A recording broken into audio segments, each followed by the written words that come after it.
ওই গো কোনে গেলি? এই বাবু তো তোমার থেকে বাড়ি চলে এসে এই এলো মোবাইল ধর। দাদি এখন ভিডিও কমপ্লিট হয়নি। দাদি দেখ একবার ভিডিও এনে বল।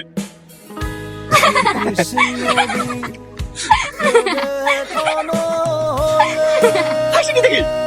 হাসবে না, আমাদের যখন হাসার সময় চ্যানেলটা একবার ঢুকি দেখ 515টা সাবস্ক্রাইব হয়ে গেছে। আর তোর তোমার যদি 60টা আছে ওই 60টাই থাকবে। 515টা সাবস্ক্রাইব হয়ে গেছে। আরে হ্যাঁ হ্যাঁ দিকা পাচ্ছি মাসখানেক দাঁড়া 5 লাখ করে দেখাবো। কি বলো জান? হ্যাঁ গো ওইসব ছাপড়ি ভিডিও করা বন্ধ করে দিয়ে আমাদের ক্যামেরাম্যান হয়ে যাও, টাকা দিতে লাগলে ভালো বেতন দেবো। দাদি দাদি